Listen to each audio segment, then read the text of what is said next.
All right. So, okay, I think this is all right. Test. Okay. Miggity, mic test. Check. Okay. All right. So, first of all, thank you, Jeff, for showing up today. No doubt. Thank you for having me, man. A very hot Sunday. Appreciate you having me here. It's been a long time coming. Yeah, way back. Yeah, word.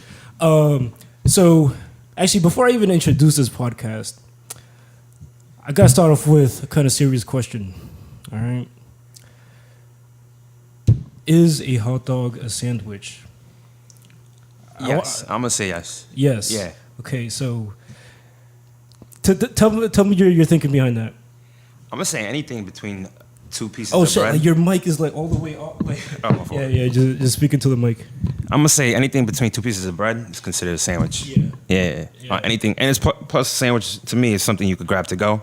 Yeah. Hot dog qualifies for that. Yeah, so that's an interesting take because, like, some people are thrown off by the fact, like, if they were to go to somewhere like a Subway and you're like, yo, let me get a sandwich, and then they take out the little ass hot dog bun.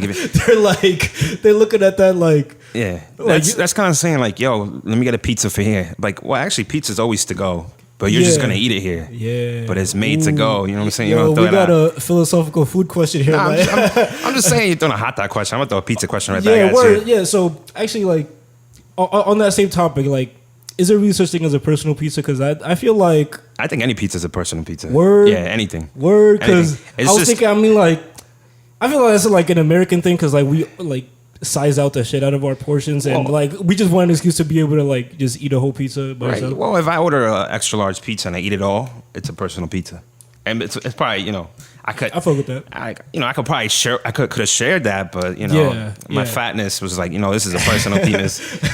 There's a personal pizza, and I was, so you already know. Yeah, I feel that. So let me actually formally introduce this. This is another episode of the Work In Podcast. I'm your host, Yasser. You could call me Sir because ketchup is better than mustard. And today I am joined here by the main man, Jeff. Let's go. What's up, man? It's a long time. Yo, it has been a long time. We've known each other for like 15 years? More than that? Yeah. 16? Jeez, like way to make us like... Yeah, it's about 17 years. About third grade type stuff. Yeah, fourth grade. Yeah, actually, like, we're going to talk about how we met in a second. First, I'm going to shout out everybody on YouTube and Spotify. Yeah. Every now and again, somebody would just tell me like they checked out the podcast and I was like, whoa, like... Because you just never know, right? Like, you can make something on the internet, just throw it on there, and, like, really anybody can see it, and you don't really get that info back unless somebody tells you. Yeah. So it's just kind of cool to just... Like, if you're a friend of the show, like, let me know. Like, it's not like it makes me, like, keep doing it, but it's, like... It's nice to hear, like, that anybody would take any time out of their day to check this out. So I appreciate you, and let's get on to, like, how you were able, like... How you're sitting on this chair right now? Because like, did you watch like the Philly one, or did Philly tell you that he mentioned you? Nah, in the podcast? well, I seen a few of your podcasts on Instagram, like the little promo videos. Yeah. And then I know you guys were talking about Kick Up in the video before, and I was like, oh, those are my boys. Yeah, that's pretty dope. You guys shine them out like that, and I was like, all right, dope. And then I saw Philly, and I was like, hold up, he's having a culture out here. Yeah, I gotta hit him up. And I know we go way back, so I was like, you know what? Yeah, it's like, yo, put me on the podcast, and I'm sure you get that all the time. Like, yo, let me be on it, and you're just like, yeah. No, but yeah, yo, I love hearing that because like.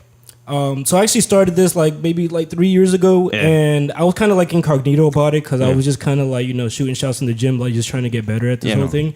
But then when the second season came, like I was like, yo, I want to involve people, and if people go out of their way to be involved, then that's even more awesome because it's like I didn't even have to pay you. Like, you know how like some podcasts is like, they be paying their guests to like oh yeah. How much do I get? Like, I'm gonna let you know tomorrow. Yeah. Like, I'll let you know what I get paid because I'm not getting paid shit. Right. Yeah, but like I had posted I think we should do like the like Dickinson challenge and shit. Like fucking, like in the Philly episode, he said that he ran into you, and so. On this episode, you say somebody you ran into and they got to be on the podcast. That shit would be lit. Something like that happened. But speaking of kick up, there's something in the works to have them slide through for a podcast episode. So those homies. That's gonna be lit. Like, yo, on previous episode I was like, it's just always mad cool to see people that either we grew up with or just like in that circle of right. Of us. Well, I mean, I think as we get older, it's hard to see that genuine friendship. Yeah. So like for us, it's like, man, those have been the homies forever. Yeah. And like as a good friend, I'm like, yo, I'd love to see my friends progress. Like there's exactly. You know, I like, you know, when they drop music, I'm like, yo, I knew you was dope 10 years ago. Yeah. And like I'm so happy for you to get that, you know, following that you deserve. Yeah. And not even that, like also like just in the creative process of just making something and putting it out, like it's so easy for them like to like get in their head and like not release it or like just to do anything, even this podcast music, it takes courage because at the end of the day, man, you got the first I released this track, whatever, I'm gonna listen to it. Like you tell somebody, I'm a rapper, people are like, oh, you a rapper? Yeah, you a rapper. The first thing they want to do is dismiss the shit out of you. You a rapper, so nothing else in life went for you, you're a rapper, you know. So me, like when anybody, my friends, you know, try to chase that dream, I'm like, yo, that's some courage, bro. Keep it at it. Like, that's dope. And you know what's funny? Like, there's always a stage in like a rapper's career, like if they ever make it, is like when they go back and like diss everybody who didn't believe in them. You know, it's funny. I tell people all the time, if I hit the lottery, I'm probably gonna be the worst person. Yeah. I am gonna be so disrespectful to everybody. Oh man, like it's a rap for all of y'all. Anybody. I'm just shit on everybody. Like, yo, you still working? That's crazy. I just bought a yacht. I just bought a house. That's crazy. Yo, you're not gonna help me out? What? That's crazy. I'm gonna be so disrespectful. You know what? Like, I think you earned that right when you make it. You know, when you said that, it reminded me of this Instagram post you made of, I think when you turned like 24, you had these glasses on and a robe with like mad hundreds. That's what I envisioned. Like, oh, absolutely, 100%. No, for me, it's like I'm the type of person broke losers. We gotta flaunt that out. I have my moments where like you know, like I'm trying to live my best life. Facts. And then you know, at the end of the week, you look at your statements. You're like, oh, I gotta go back to work. Like this shit is wild. The reality smacks hard as hell. Like, it hits you hard too. Yeah, but word. I'm big on living life, man. You gotta, you know, one life to live. And I hate people that are like, oh, you know, I don't know about that. I'm like, I'm a type of guy like, yo, Jeff, I'm going to Cuba. Let's go. Yeah. And if I can go, I can go. But if, you know, I think that's how life should be. Yeah, for sure. Yeah. Like, me and Philly had talked about stuff like that too, and there's definitely a lot that I could learn from like some of the stuff that he was saying, because like he'd be like, he'd go out like on his own, like to like bars and shit, and like just make friends and shit, and like that to me was like, whoa, like I know Philly for a long time too. Yeah. We used to hang out almost practically every day. Yeah. Philly, you know what it is? He's confident in himself. Yeah. Like for me to go to a bar, shout out to Philly one time. Yeah, shout out to Philly. For me to go to a bar by myself, I don't think I could do it. A word? I don't know. It's not my stilo. I'm a social person, so if I sit at a bar, my goal, if I'm there by myself, is probably to get as drunk as possible and leave. Oh, okay. You know, okay. But for me, it's just like a bar is an intimate place, and I'm not going there to, you know, to interfere with other people's intimacy. Like, if you're at the bar with your friends, you want to have a moment with you guys, you know. Yeah. I'll say my two piece, like, yo, that's funny, blah, blah, blah. But sometimes that's more of my style. Like, sometimes people be like, yo, who the fuck is this guy? Why is he, you know, this guy's, what's up with this weirdo? Yeah. And, you know, and there's nothing wrong with people that go to bars myself. I think it's, for sure. It's good for you. But if you got the courage to do it, like, I can't do it. I just can't. Speaking of which, I think that's a good segue. Like, Philly told me about a time where like y'all met like at the barcade or something. Like he said you was with your girl, whatever. He just slid through. Like he was like, I'm tagging out to you guys. Like Philly. Philly goes to these stages where like, you know, he's not big on social media. And so he reaches out when he reaches out. Yeah. And he's like, yo, what you doing? I'm sliding through. Yeah. And then he slides through, and I'm like, oh, like that's what's up. I didn't really think he was gonna slide through. Yeah, yeah. Like when I moved into my new place, he was like, oh, congrats, yo, let me know when the housewarming is. I'll slide through. Yeah. And I was like, oh, bet, it's next Friday, whatever. When you can, you come. But, you know, people just talk to talk. Yeah. And he was like, the next message I got from him was, yo, I'm outside. And I was like, oh, shit, what's up, yo? Long time no see. And we kicked it. And he's the type of person, no matter, you know, how long we've seen each other, we just pick it up from before. I was like, I love that because, like, it's almost like nothing ever changed. Like, he's like, one of those dudes. He's a good guy. He's mad cool. So shout out to Philly one more time. But yeah, speaking of like being in like those kind of situations, like to me, like I would feel like mad anxious. Like no lie, like we know each other for a long ass time, but there's something about like right before I hit record, like I feel like mad anxious for some reason. I'm like, yo, but like I know this guy. It's not like I'm inviting like a stranger. It's just I mean, when you give somebody a platform, you really don't know what they want to do with that platform. Yeah. Like, but yeah, it's not even like, you know, I expect you to say something like wild and shit that'll get me like canceled. Yeah, like, that's what that get me canceled. Just like something like, oh my god, like just like on edge and shit, and just like. Yeah. I don't know. Like, do you ever feel anxious at all about anything? I'm not really anxious on a lot of things. Only time I give myself anxiety sometimes. I'm like a big what if person. Like, what if I get fired tomorrow? What if this? What if that? Yeah. But in regards to other people giving me anxiety, nah, man. I'm pretty laid back. I take it how it comes, but it's like. You know, like whatever. Yeah, because I'm big on like stoicism. I started reading up on it and stuff like that. Okay, so I'm like, take stuff day by day. There's a lot of things you can't change in life, and the things you can change, if you don't like it, change it. Yeah. Yo, actually, that's interesting because one of the podcasts I recorded, like at this point, I've recorded. That's just a small flex, but like at this point, I've recorded so many, I don't remember like when I recorded it. Right, but like sometime last, putting that work out. Yeah. So sometime last week, I had a guest. That episode is dropping soon. Actually, today there's an episode dropping, but not that same one. But there is an episode dropping. I think I dropped it already. But so go take a look at that. But in that episode, I started off with like, "Do you believe in destiny?" Right. And like his response was like, "Yes and no." What is your take on that? I'm doing like straight no fate but what we make. Yeah, it's some things. Everything's in your hands. Yes, you know, like I'm.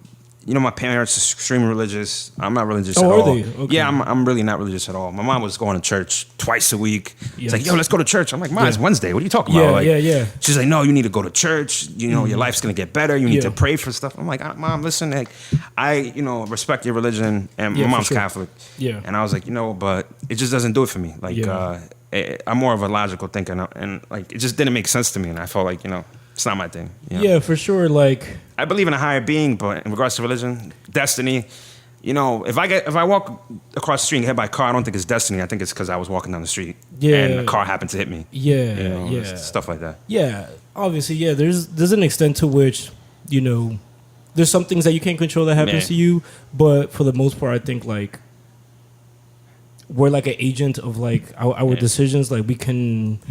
There's a lot of power in that, actually. Right. Knowing that, you can actually put action and like change the outcome of everything. Anything. Yeah, exactly. Yeah. So actually, I wanted to go into like kind of like how far back we go. Like I think that I feel like my earliest memory of you is in 6th grade, but I know that I seen you before that. Right. I remember 6th grade we had Ms. Dortrit, and she's beautiful. Yeah, she's gorgeous. Yo. Gorgeous. And somehow this makes it out to her. Yo, shout out to Ms. Dortrit. Yo, I think she's like a principal. As a 6th grader, to understand a woman's beauty was amazing. That's how beautiful she was. Yes. We were like, wow, this girl's gorgeous. Yes. And she was like a pro NBA player. Yeah, she played basketball. Yeah, she got like a scholarship or something. Yeah. Oh man, bro. And Spanish was my first language, and I'm pretty sure I learned English because of her. Yeah. I was like, man, Ms. Dortrit, man, like. I gotta learn this language because of you, man. Like, you're that beautiful. I'm trying to get this A in this class because you're just gorgeous. Like, yeah. It was a good class. Yeah. It's weird because like you could meet somebody like many years ago, and I feel like sometimes like there are some things that stick about people, and for some reason, like one of the memories about you that stuck to me was that you liked pancakes. Oh, I love. It's probably going back to Dave Chappelle stuff. Yeah, maybe. Because pancakes. Because like I remember you was telling me like I love pancakes. That doesn't change, I guess. Yeah, because like I do love pancakes. Because like you lived like right across the street from the school. Yeah, and so like I remember you was telling me like you was eating that like in the morning, like basically any time was like okay for like pancakes or whatever. Still to this day it holds valid. Yeah, anytime pancakes, breakfast all day type of guy. And it's weird. Like one of my other memories is. And that kind of speaks to like, geez, like we don't realize like what the environment is like when we're small, but like looking back on it, it's like, damn, like that was a much different time. Like, I remember I went to your house once and like you had turned on the computer and it was like AOL was the internet, absolutely, and it was like, man, like that was a long time ago when we had to rush it before my mom got home, picked up the phone. It was like, yo, you can't use the phone at the same time. It's using the computer. I'm trying to call people and gossip. I'm like, damn, time flies by, man. You lose grasp of it. You're like, damn, yo, that was what? Yeah. When I say like, oh, well, how's it been? 15 years? You're like, what? It's been 15 years? Yeah. It's crazy. You know, it's funny because I think my first memory, if I could recall, was we was hanging out and you was super mad. I was like, yo, I asked him, what's going on, bro? Why you upset? He was like, yo, I just lost my house keys. And he was like, yo, my dad is gonna kill me. Oh, yeah, that sounds like... And I was like, what? I don't understand. Like, what do you mean? He was like, no, you don't understand. My dad's gonna fucking kill me. Yeah. And I was like, why? He was like, because he's gonna have to change all the locks. And I'm like, why you gotta change all the locks for? Like, if you lose the keys, you change all the locks? I don't understand that. To me, I was like, yo, if I lose the keys, I lost my keys. I'm not changing my locks. Because how you know what this key opens? That's a good point, yeah. And then, yo, the next day he was like, yo, my dad was so mad. He, this and that. He had to go in Home Depot, change all the locks. And I was like, and to this day, I was like, what? Like, why? Yo, you know what I'm saying? Like, yo, I felt that. Like, yo, it's almost like you just saying that, like, it brought back the pain. It put me back into that same fearful position of like, oh shit, like, yo, I lost my keys. Like, damn. I don't even want to go home and tell them like all of this happened because like. I don't know if you've ever had like, it doesn't have to be keys specifically, but if you ever had a moment where like you knew like, oh, it's about to go down, where your parents would like be like mad as hell at you, and it's like, do I go home today? But no, that actually. Did I hear something? Oh. Anyways, but yeah, yo, that speaks to like kind of how I was raised, like like old school Dominican parents, like they're just like. I don't know, like that meant like I didn't grow up like having any kind of like wealth. Yeah, so, no, like, with my parents, we grew up poor and shit. Still and there. So like I don't know, I'm still poor. Huh? and like for him is like, man, you lost these keys. Now this is like money that I could have used for something else that I gotta go now. Yeah, and it's just kind of like a paranoid thing of like, even though we don't have a lot, we don't want to like lose anything that we have. So like, I guess for him, like losing keys is like, oh man, now like anything I bought, anything I have now is like at risk of being stolen. Yeah, and it's like, I don't know, man. It's just like growing up poor that you start to notice a lot of like almost kind of like poor like mentalities of like like money is so like scarce that like like my dad would have a thing where like obviously I don't know if your parents ever played like the lottery and shit. Oh, of course, yeah. Like for context, like I now don't really believe much in that and like have continued to believe that lottery is kind of like a scam, like a poor people tax, like just course, like you convince these poor people thinking that they're actually going to get money. It's on a dream, right? Yeah. But like anytime my dad came into any kind of amount of money, like he just dump it all because into like buying a TV or like it's like the living room TV could never be like big enough. Like it's like, oh, like I have this little bit. I guess it's like the belief like, oh, like if I don't spend it now, like it's gonna like disappear or some shit. Like I don't know about your parents, but like my parents, like they didn't grow up with any idea of like investing and shit, and like my parents are straight from the farm, straight Dominican, extremely old school, extremely hard workers. I can tell you for sure, I didn't realize I was poor until I went to college, and then and the taxman was like, "We got you for a couple of, we got you." He was like, "No, we looked at your income. I'll take care of the first year or two. After that, you get me back." And I think the key to that was. We were poor, but I never felt poor, and I thought that was really important. My parents made an effort that there was always food on the table, there was always love and happiness. That's for sure. So as I got older, I was like, I really didn't care about money like that because I came from nothing, and it wasn't like it was a loving environment and it was happy. Exactly. And as I started to become, an earner and making more money, I actually started to lose that happiness. Really? I started to get more obsessed with money.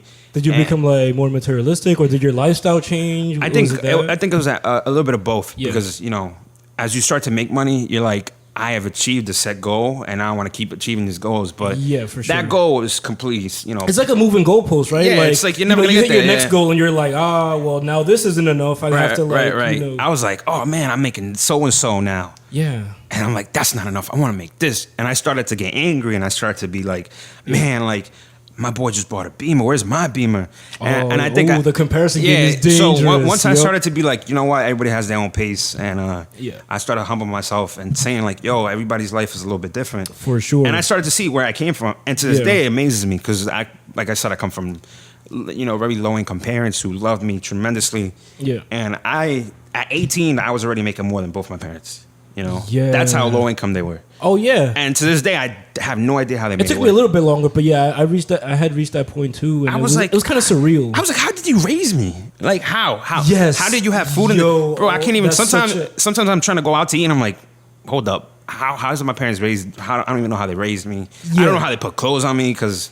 Facts. It's like, you hear about these couples that are like, hey, I need to make like $70K or something or whatever. Like they have like this astronomical amount. Yeah.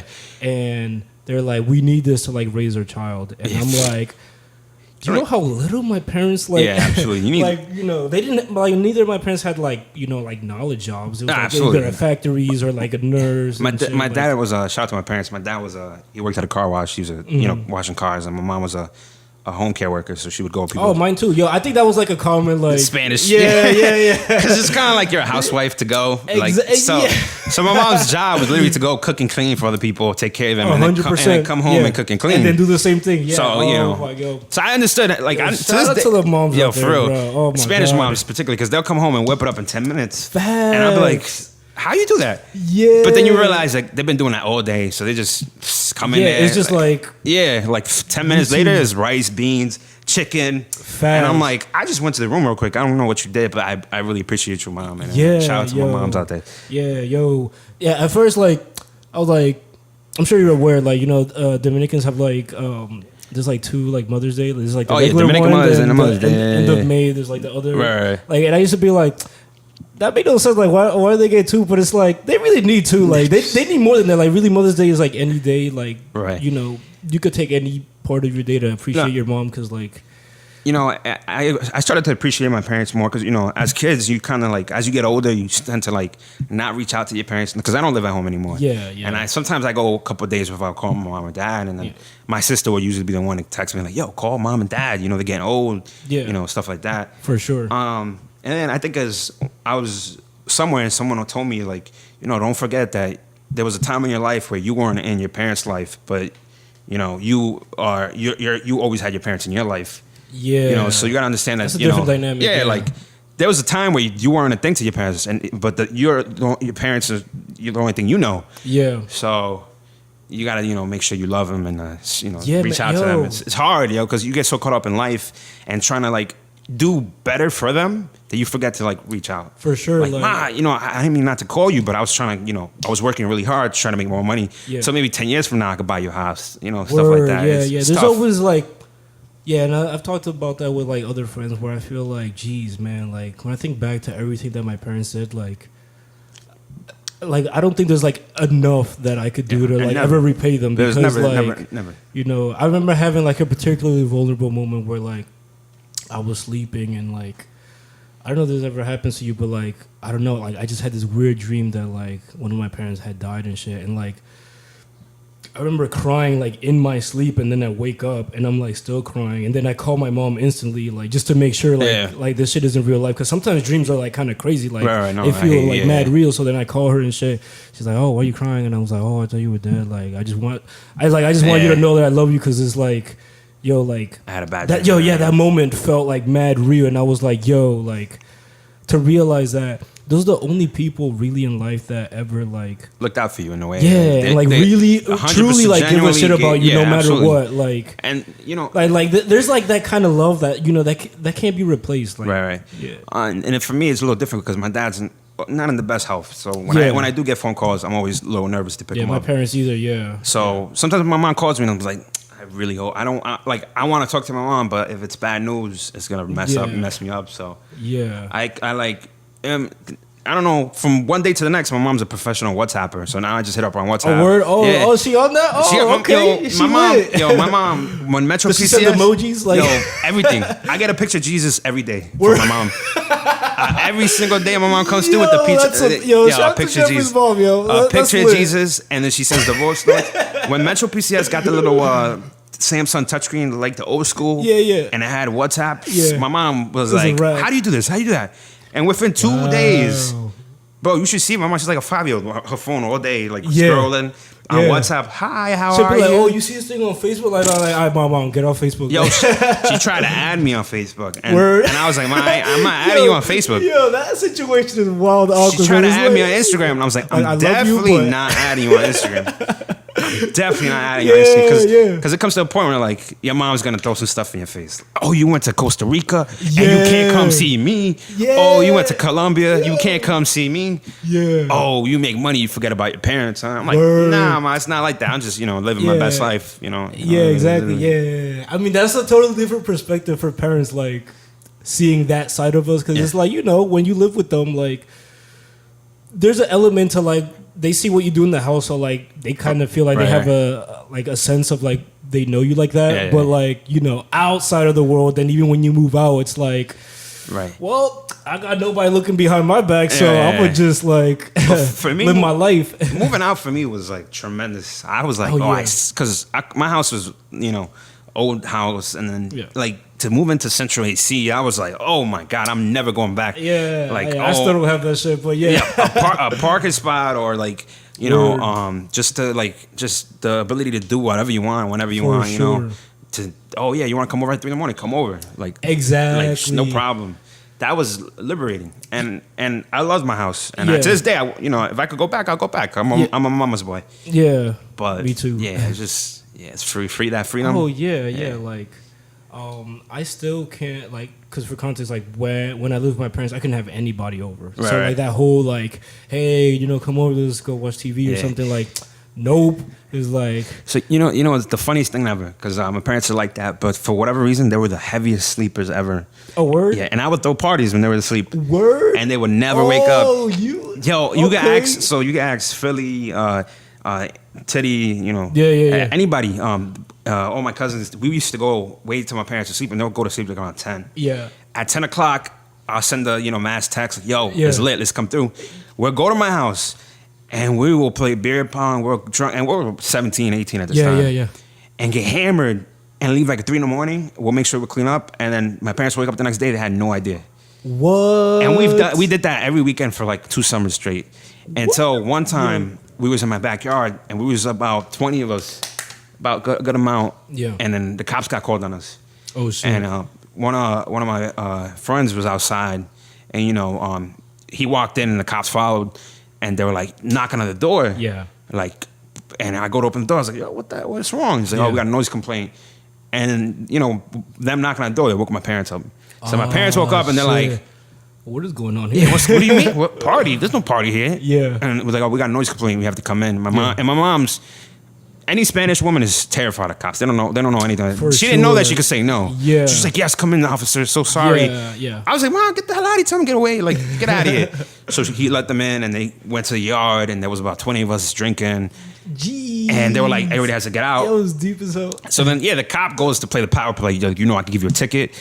There's minors drinking at your house, this and that. And my mom's terrified. She's like, we're going to let you go. Everybody left. Just don't do it again.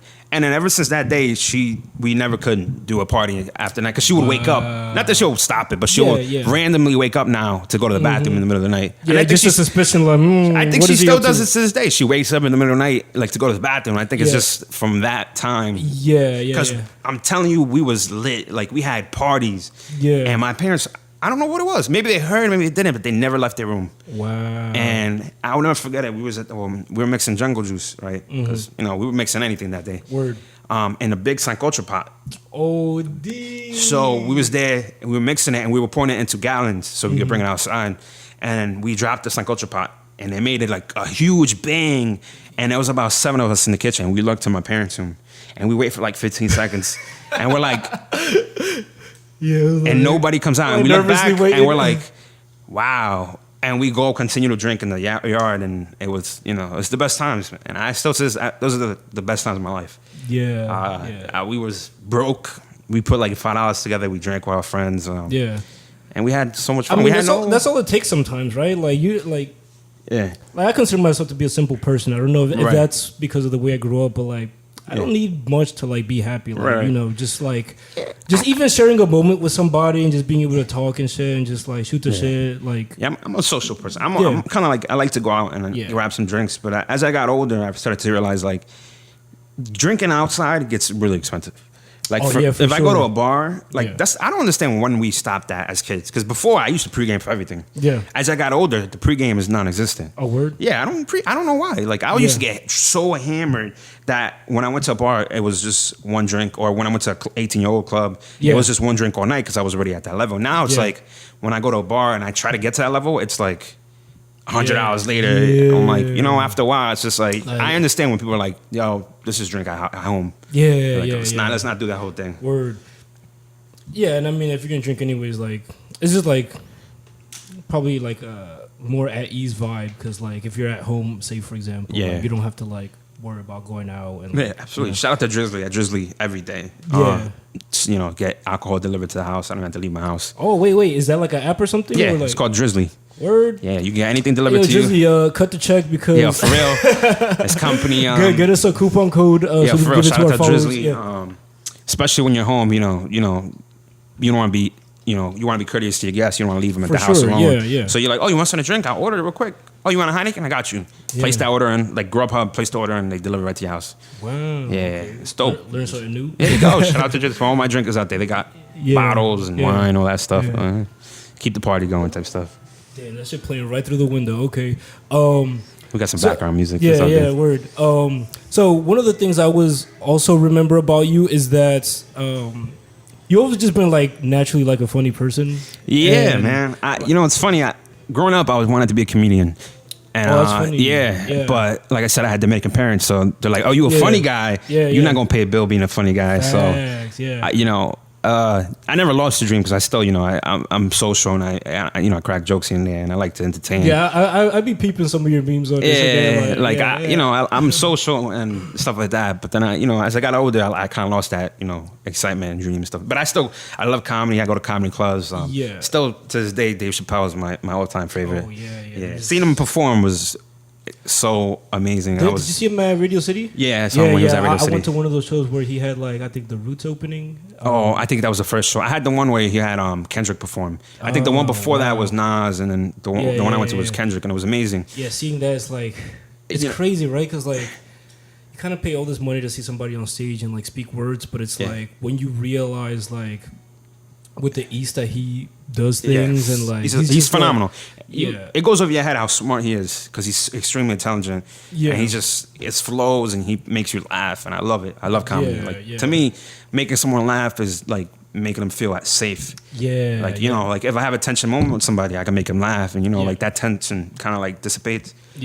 But I mean, for me, I feel like humor has always been a big part of my life, just because and that might have been why we became closer friends was because we're always joking around and shit. No, absolutely. We used to be really good friends. That's what I'm saying. And we used to be it's yin and yang type stuff. Yeah. I think we stopped being real close is when I think 7th, 8th grade. You went to I forget to call it. I was moved over to the Hope class. The Hope class, the smart people class, or whatever they called it. Yeah. So I was like, damn, I lost a friend. And they moved me to a different class, and you know what? The dynamics worked even better because I made even more friends, and we continued our friendships. And the friends I made over there was, it was just just as fruitful. Yeah, for sure. Yeah, because I actually spoke that I had Jimmy on. Yeah, I don't know if you know who. Jimmy. Jimmy. Yeah, with the green eyes. Yeah. Shout out to Jimmy. Yeah. Jimmy's a funny guy, man. He is. So we used to sit in it was me, Jimmy, Ozzy, and we used to sit there. Shout out to Ozzy, I'm trying to get him on here. Ozzy, man, shout out to you, bro. Yeah. You took some jokes throughout your life. Ozzy was the number one person to throw jokes at, and he took it like a champ. So shout out to Ozzy, and as kids. Damn, I remember Ozzy and Ephraim and Ephraim, fourth grade and shit. Ephraim's my dude. I see him around the neighborhood here and there. Ephraim's doing good. I remember when I still lived in the Heights, I ran into him in the laundromat of all places. And I was like, I was like, oh shit, I'm about to get mugged. I was like, oh, it's Ephraim. Hey, what's up, bro? I love how you been? I like your face tattoos. How you doing? You looking good. Mixtape dropping. Oh, what's good, man? How you doing? And he's like, yo, man, I'm living life, man. Just, doing what I got to do. Yeah, and I was like, yo, it's good to see you alive and healthy. Exactly. Regardless of whatever situation you're in. Exactly. I'm good to see you alive and healthy. Yeah, because at the end of the day, we all took different paths in life. You, me, everybody else in that class. But it's good to see people alive. And, yeah. And it's funny because, like, when I had Jimmy on, we had talked about how, like, when was it that I, like, met him and shit. Like, he was in the Hope class, and, like, I met him through that. And, like, again, like, we became close because, like, the whole humor thing and, just, like, being funny. Just, like, Jimmy was one of those Hope say a lot of stupid shit. Like, it's just, like, funny and shit. Like, Jimmy was one of those kids, and you're like, well, you're in Hope? How'd you get in Hope? Exactly. You snuck over there? Exactly. No, but, like... Yeah, I think when I first started meeting Jimmy and we started getting cool to that level, I would be like, yo... Because back in the day, they didn't let us switch tables. It was a big thing. You can't sit on that table. That's just for this class. Yeah. So I was like, Jimmy, how'd you get to sit on this table? Like, this is not your table. And he was like, what? I'm in Hope class. So I was like, oh, all right. And I just walked back to my little corner. Yeah. With Ozzy and Ephraim and Jesus and Joel. We just cracking jokes and shout out to everybody. They cool as hell. Like, yeah, man. It's good to see. Everybody move up and stuff. Yeah, like I was gonna say like I had gotten into the Hope class only because like one of my teachers in 5th grade was actually it was Miss Dorchard. Like she observed that I would like during lunch I was sitting with people in the Hope class and she could tell like I don't know like it wasn't even that I was smart. It was just like she kind of saw that direction for me and was like he looks like he relates more to these people, and then she made that decision. She was like, I remember like seeing like like when we graduate at the end, like it's funny when they split us up because before that I was really Andrew, Titty, his name Kick Up. We were best friends in the 3rd grade, and the same thing happened. But he got left back. Oh, so we were best friends, and Miss Morkovich. I don't know if you miss Morkovich. Yeah, I was in that class. So we was in that class, and we was like best friends, yin and yang. And Miss Morkovich is like left back, and we was like, who the fuck is left back in 3rd grade? Like, what type of evil person does that? Word, And then he got left back. When he got left back, his mother took him out to school, and they ended up moving for other reasons and stuff. But it was similar to that. I was like, damn, now because I was like, I remember after that, like I think he went to number 6 or something. Yeah, he went to number 6, and then but I was still like, to this day I text him almost every day. I call him. My good friend. But like I always remember him because like again like the humor shit like always like mad funny and shit. And he's one of those people that I'm so grateful for, man. Life. Shout out to Titty one time. Yeah, shout out to Titty. He's one of those people that you call him, he's gonna pick up no matter what. Yeah, I'd be like, yo, Titty, what you doing? He's like, yo, I'm driving a forklift. Like, what's going on? Mm-hmm. Like, why you pick up for? Call me back later. He'll pick up like, oh, I'm trashed. I'm this. What's going on? And I'm like, yo, he's one of those genuine friends. I'm so glad that I've still been able to like keep in contact with him even through Instagram. Yeah, he's doing good, man. Shout out to him. He's getting his health up. He's a big his gym transformation, bro. Yeah, like he's been putting in that work, and I to this day I still gun him. Like, yo, you going to the gym? What's up? You trying to be healthy? What's wrong with you? The titties, like, come on, get the fuck out of here, bro. You're trying to be healthy, and now he's he's really into it, and he's seeing the results. For sure. And I'm like, yo, good for you, Titty, man. As long as you're happy. Inspirational. Yeah, absolutely. Like for me, I got I was super skinny. Yeah. And you was wild. I was super skinny. Yeah.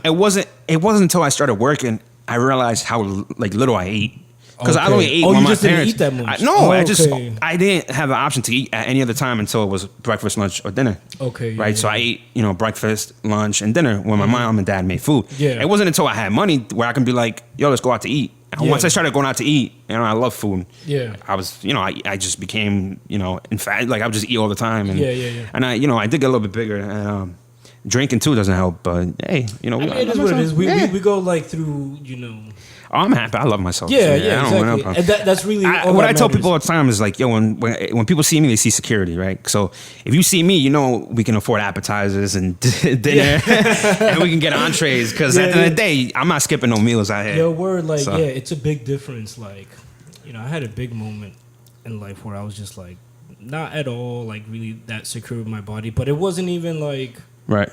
It wasn't like I was big or anything. It was just like, just looking at myself in the mirror, I'm like, this is not like But it's like it's really a mental thing because like it's for people that are in shape. I give it up to them because you have to do that every day, whether you want to or not. And I was really eating right. Just that's the biggest thing. I was in shape at one point in my life, and then I think I went on vacation and it was over for that.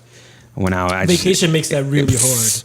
I ate and it's a routine of like because like I feel like on a regular like work week like I could be pretty disciplined about what I eat, but if I'm on vacation it's like all right, like I'm gonna just get like whatever I want, like I gravitate towards unhealthy food.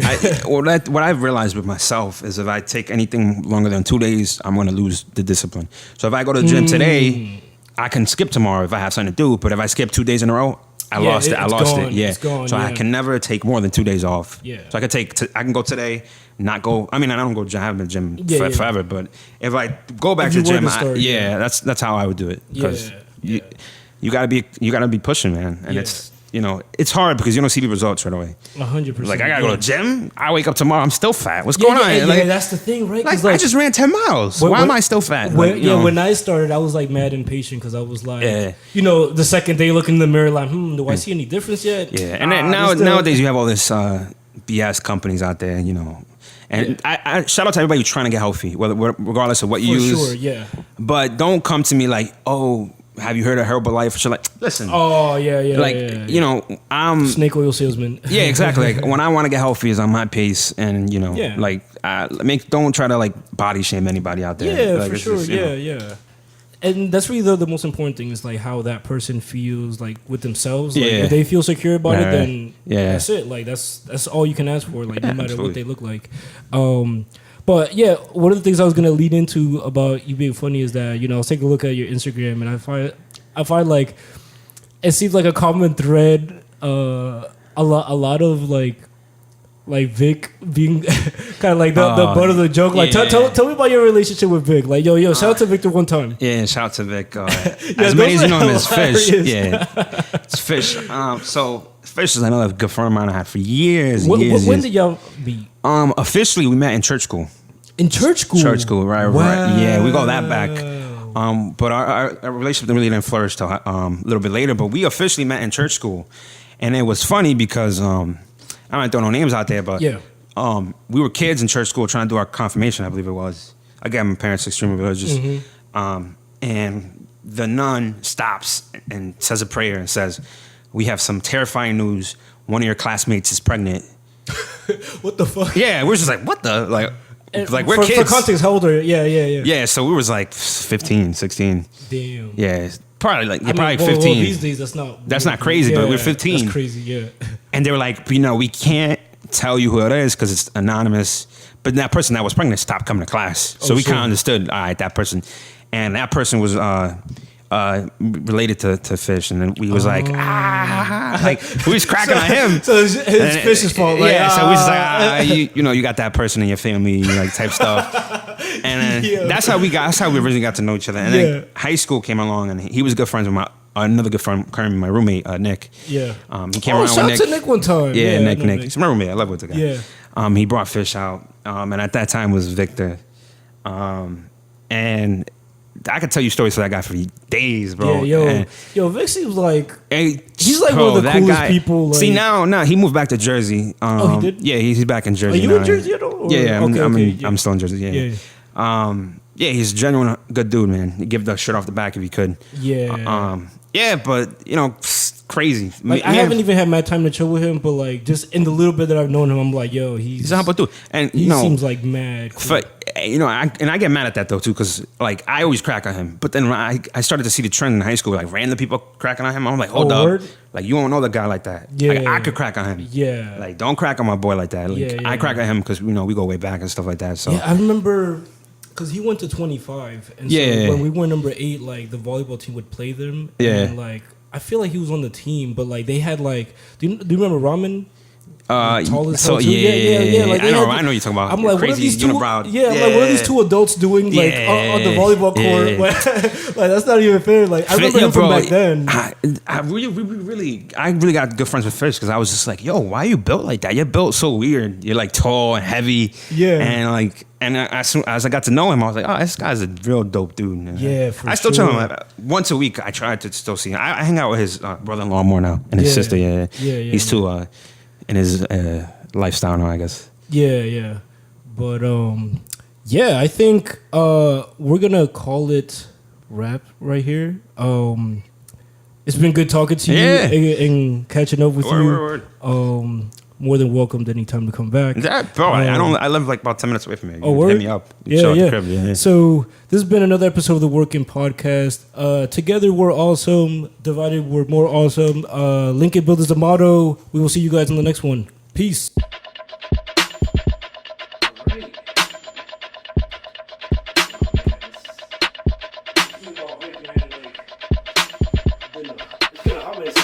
I see him every